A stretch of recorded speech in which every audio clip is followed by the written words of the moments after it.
The next topic that we have, how to modify 1D array elements. How to modify 1D array elements? Let's see. We have one array here, that is 101, 102, 103, 104 and 105. So here you can see I have written one line, stu1 line. Here I have written stu roll, this line. So here I have written stu underscore roll 1 is equal to 110. This means, so what is the previous, before this line, what is the value of at stu underscore roll 1? The value is this one. So this means this value 102 will be replaced by this 1010. This 1010 is going to be replace this 102. So this means if I print this one, what is going to be printed, 1010 or 102? Can you guess? This is going to print 1010, 110. This is going to be printed. Okay. Now, so this is, in this way we can modify 1D array elements. The next topic we have accessing array using for loop. So we have two loops, as you know, in the Python. One is while loop and second is for loop. So how to access these these array elements with the help of for loop? It's very simple. Without index, there are two ways: without index and with index. So first we will see without index. So just we will write here for the element in stu roll. So this element, instead of this element you can use any variable for I in stu underscore roll, and this stu underscore roll is the array. See here I have written here, and again print and write the variable name. Whatever you will write here element, the same thing will be written over here also. You cannot change here something else and something else is there. You must have to write the same one. So without index, here we are not using any index letter. Okay, directly we are assigning the value of this stu roll one by one to this element variable. And with index, first we need to calculate the length of the array with the help of len function. So here in n, the value will come, the length of this array will come, and for I in range n, as you know, the how to for loop, suppose I want to print 1 to 10. So what should I write in for loop? Simple, it's I will write for I in 1 to 10. So 1 comma 11 I will write, not 10, I will write 1 to 11, and then print I in bracket I.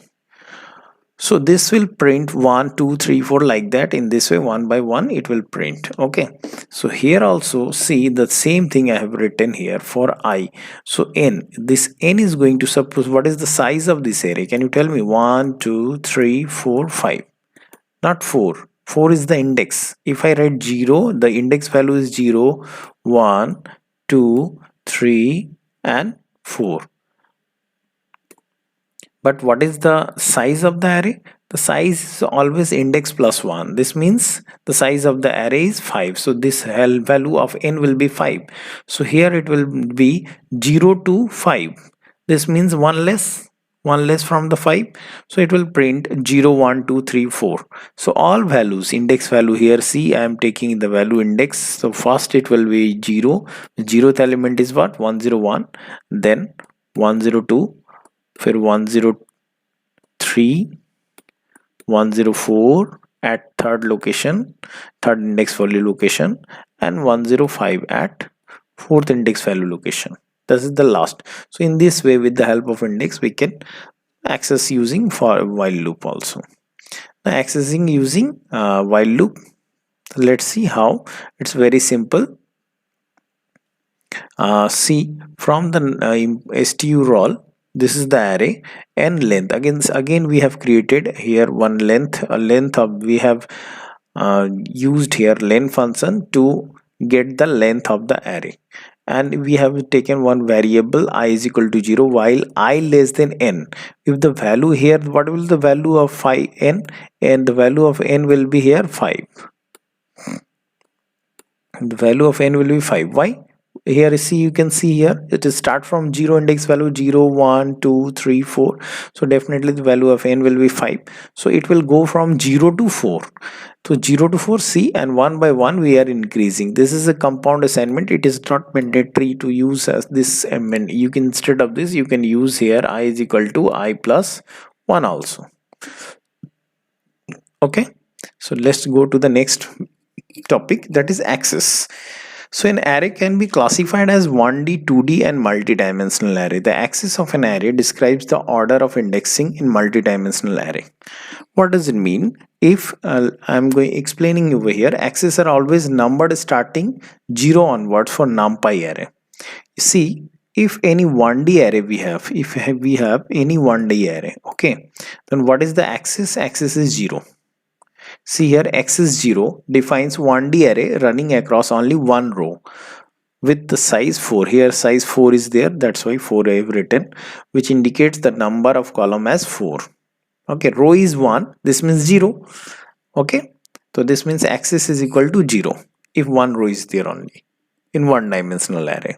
But in the case of 2D array, see axis 0, this is axis 0 and this is axis 1. So axis 1 indicates the element across column in 2D array which have both rows and column. Here we have 2 rows and 3 columns. Here we have 2 rows, row number 1, this is row number 1 and this is row number 2, and 3 columns we have 1, 2 and 3. So what will be the location of this array? You can see 0 0. First one is always row and second one is column. Here it will be 0 1. Here it will be 0 2. Here it will be 1 0. Here it will be 1 1. Here it will be 1 and 2. Okay, go to the next. It's a 3D array or multi-dimensional array. You can see here the 3 axes are there, as because 3D array. So axis 0, axis 1 and axis 2. It's just like a keyboard structure. Axis 2, for multi-dimensional array like 3D array, there are 3 dimensional running across more than 2 axes with size 3 3 3. Okay, now move to the next topic, rank.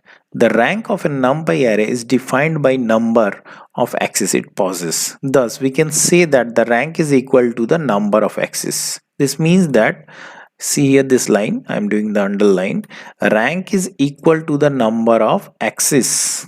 The rank is equal to the number of axes. So if the axis is, if suppose there is a 1D array, then what will be the axis of this? Axis will be 0, and then that time the rank will be also 0.